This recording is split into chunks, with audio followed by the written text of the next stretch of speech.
there's so many actual fighters on the team that are like Annihilates, like you talked about, Guzzlords. There's so many actual targets for that Pokemon, and also being able to debuff with the Icy Wind gives it a little bit more play overall. The main things it has to fear is like It's those got a steel-type rank Pokemon, like 3 the ultra Starmie. weak Starmies Shadow are Excadrill in a everywhere. balloon. It is, so really making sure that you place your Let's Wigglytuff go. on a place Let's on go. your line of 3. You really Has anyone have got to It's rank figure out 45 your for own strategy. You Where have can I you think have a good This Shadow tool is Excadrill, my tool I belt want you to to where post I it in can the use it Flex most channel in the effectively. Discord. So we just got Who done has the watching best? winners Who side has of the the bracket. best Those are the Shadow winners Excadrill? semifinals. Going on to the Join the finals, but we're Discord, gonna go back down to find the loser Flex side of the channel, bracket show after this. your Shadow I wanna give you a few Excadrill. Mine's highlights garbage. of I don't what's even been have one going that I on in could. this tournament. I don't think I've even got one saved. I've had to transfer all mine. I have a 98 Shadow, but I don't even have the XLs. I'm a scrub. That is scrub behavior, Jox. That is scrub behavior. I need to get my XLs up. I'm only at 206. I need 360. Big casual. Big casual. Yep. That was big. That was big. So we've got a shady equation. We've got 7 minutes. Dang, what do we want to do for 7 minutes? Oh, Azza, thank you very much for the sub. Appreciate you. I'm feeling Appreciate amazing you. right now. So surreal to just Team, win my if you third aren't regional following, of the season. please follow. I Please feel follow. like I'm completely unstoppable right now. 6, Coming into 7 this tournament, minutes. my strategy was have a little Do you fun. want me to I was do coming off a a great performance at GBL EUIC. game? I felt like I could maybe take Yeah, my foot sure. off the gas Why pedal not? with running some meta teams. Oh, I do. Easy. Okay. Do we want to run... We're just going to run this team. We're going to run some Shadow Magnezone. Can you link me the finals of CDMX? Yeah, and I've got no... I'm just interested to see the graphic for it, to be honest. I think that's fine.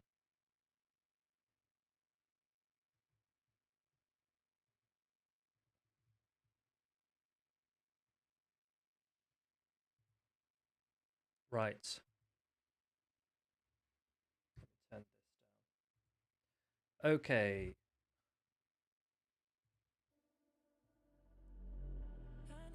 Yeah, okay, fine. I'll call it. Fine, I'll call it. I have shielded every single time, and it's been an aerial ace. Like, over 10 of them. Fair enough.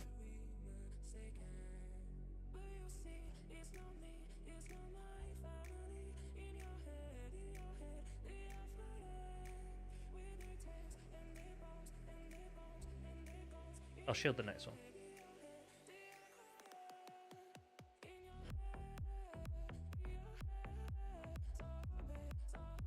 Dang him.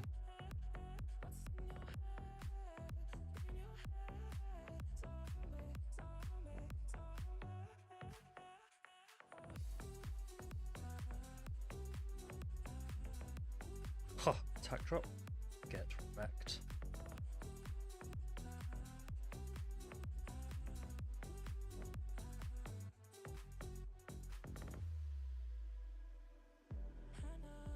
Catch! Oh yeah, that's true. Calvin, if you're still around, can you let me know who won?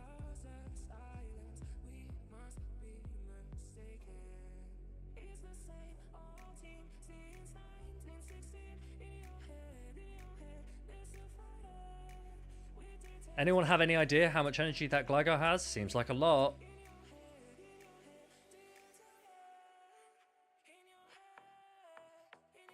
Throwing just before the Thunderbolt. Huh? Huh? Coming in with a Lantern? Huh?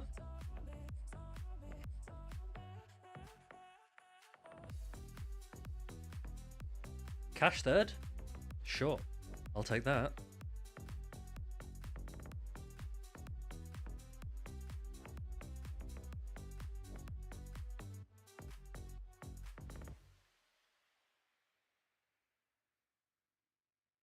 If this is an aerial ace, I'm a genius. God, stop, Breed. Stop it. Stop it. Bye-bye. Everyone say goodbye.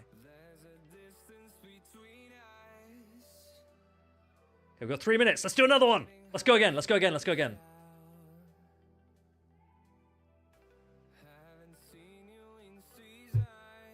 I mean, I'm not leaderboard pushing. I'm just messing around with Shadow Magnezone because it's very, very funny in GBL.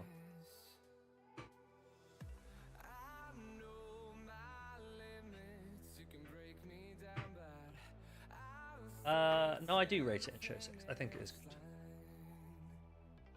This is why people hate London. They think we're all hostile. It's true. It's true.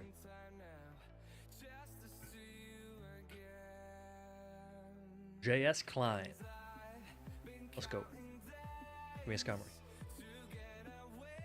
Give me a powder snow. Oh, powder snow.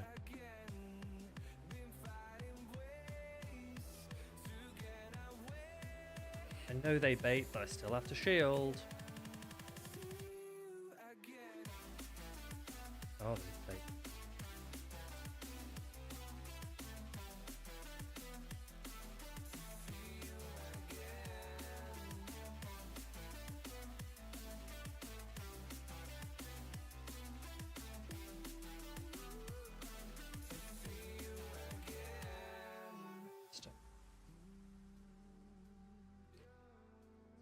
Interesting.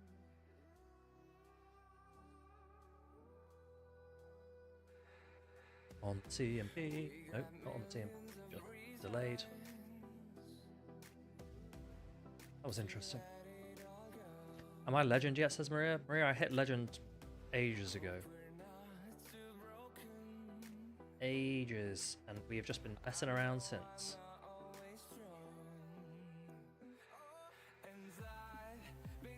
How much energy did this thing?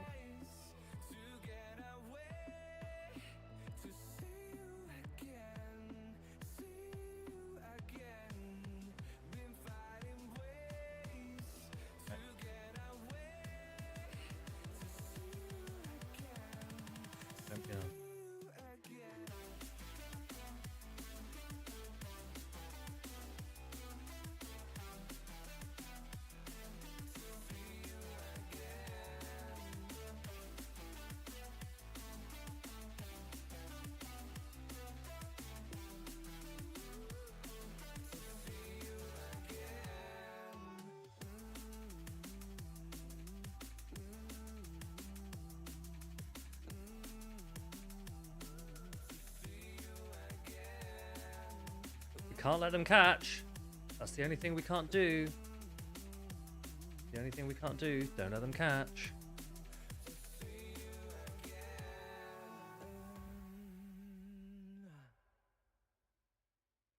How long have we got? We've got to be quick. We've got to be quick. We've got like a minute left.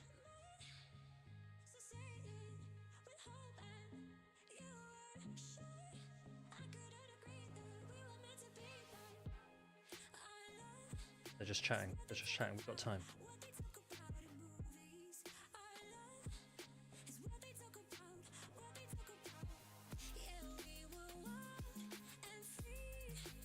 It did. It did. Saw it. Saw it.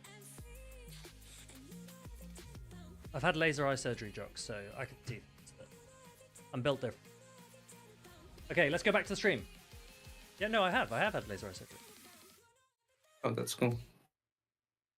Have we got a match for you? Right, Absolutely. team, We've we're seen some back. great Did plays you used from to these wear trainers glasses already. before? It's Or? great to see the stories leading I up didn't to get laser eye exactly surgery for where no they reason, are Jocks. now. In fact, I feel that a lot of Yeah, the okay. stories that we've seen, especially I in used the to wear- losers I never saw. is I've never seen you with glasses. So. especially these what were- we've this seen was Maybe it from was back when I before. Mango. This was back Remember, when I was a 2 little times baby. leading his Skeledirge into a As soon as I Clodsire, hit, finding ways to it's been overcome, 25. finding ways to Got adapt laser eye surgery. and win those key matchups. I can't Oh wait to see shit! this next I am matchup. 25 right now. That's Maybe I right. should And get those one. games that you just mentioned by the Pokemon How Go, bad I was think my some eyesight? of those were the highlights of the tournament for my me. eyesight Up there was with like Adonis overcoming those minus- bad leads, as well as Elite It wasn't that overcoming bad. that Minus second game 2.75, against Rise minus Location. 2.5, Let's take a look at these 2.75. teams here. I Yeah, feel if like anyone there's a asks, lot has of Tomahawk neutral had play for both cosmetic sides. surgery? You This have to really say yes, opens up a lot of because, windows for this to be a had my eyes skill-based done. game. I think the Hope you Pokemango, like for them. example, the Gudra, we haven't seen a lot of play, but I think it has Yo, a lot what of a targets. matchup. Obviously, need to watch out for the Skarmory, but other than that, I think it looks pretty Matt, good. there, Yeah, the you're about minus Pokemon will be 2.5. facing You're off versus the potentially Shady the perfect Equation, who we candidate for saw laser eye most surgery. recently facing off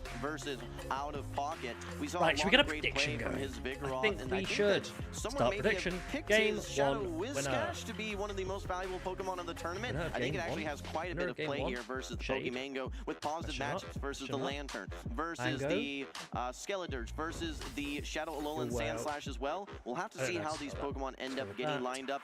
But let's take a closer look at We've only these got a two minute because I don't know trainers, how the long Shady these guys Equation have until they versus start. Pokemango here in So I'll just give you a losers minute. round You got 3. 1 minute, 1 minute, 1 That's minute right. Both of to these put your trainers have prediction in, reached, I please. believe, the top three. A has Shady been Equation their best respective versus finishes a at Waxod, the previous regional. also known as But it looks like Mango. they're both locked in here. Again, top Predictions 8 are available. losers go home.